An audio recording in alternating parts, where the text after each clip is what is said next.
সোনামালির রান্নাঘরে সব লোককে স্বাগত জানাই। দেখো আজ আমি কি রান্না করবা কতো, চন্দনী মাছের ঝাল করবা। তোমার আবার ভাববো যে অত ছোট ছোট করে চন্দনী মাছ কাটছে। সত্যি কথা কই কইতে কি কতো, আমানকার মধ্যবিত্ত ফ্যামিলি, তো ছোট ছোটই মাছ, কারণ দুসন্ধ্যা করতে হবে সেই জন্য করা। এই যে মশলা রেডি করেছি, এটি আছে জিরা বাটা, লঙ্কা বাটা, আদা বাটা, পেঁয়াজ, কাঁচা লঙ্কা, টমেটো। এই যে বেগুন দিকে ঝাল রান্না করবো, আর একটা তরকারি হবে পালং শাকের তরকারি, সিম আলু বেগুন দিকে। কড়া বসিয়ে দিচ্ছি, দেখো কড়াটা গরম হোক আর এই মাছে নুন হলুদটা গুইলে।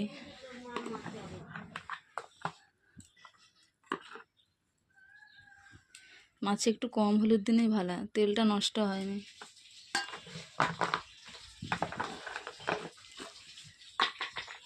আর তোমার আবার ভাববো যে আমি মোটা নুন দিয়ে দিই, আমি কিন্তু মোটা নুন ছাড়া রাঁধতেই পারিনি সরু নুয়ে, এই জন্য সব লোক ভাববো তো মোটা নুন দিয়ে দিই।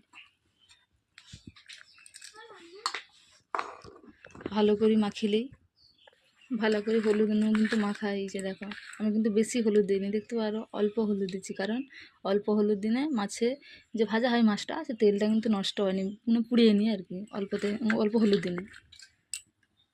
কড়া কিন্তু গরম হয়েছে, দেখো ধোঁয়া উঠে, এবার আমি তেল দিয়ে দিই। আমার ঘরে কিন্তু কম তেল আছে, দেখতে পারো কম তেল আছে, ও কম তেলেই রান্না করতে হবে, কোনো করার নেই। যেদিন যেরকম আছে সেদিন সেরকমভাবেই রান্না করতে হবে।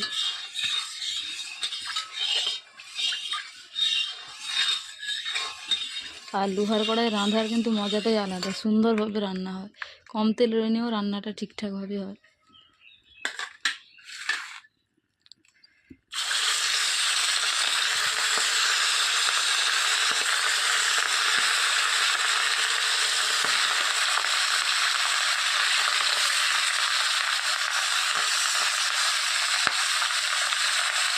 মাছটা কিন্তু লাল লাল করে ভালো করে ভাজতে হবে। দেখো আমার মাছ ভাজা কিন্তু কমপ্লিট। এই যে এরকমভাবে মাছগুলোকে ভাজতে হবে, বেশি ভাজাও যাবে না আবার কম ভাজাও যাবে না। এভাবে মাছ ভাজানো কী করতো, মাছের স্বাদটা কিন্তু সুন্দর হয়। আর বেশি ভাজি দিলে কিন্তু মাছের স্বাদটা অত ভালো লাগে। সেই মাছ ভাজার তেলে করি কি আর একটু তেল দিবা, কারণ যেহেতু কম তেল আছে, দেখতে পারো এই যে কম তেল, দুটো তরকারি রান্না মানে আমাকে একটু কমই দিতে হবে। যে তেলটা গরম হইতে না, এই যে পেঁয়াজ দিয়ে দিলি,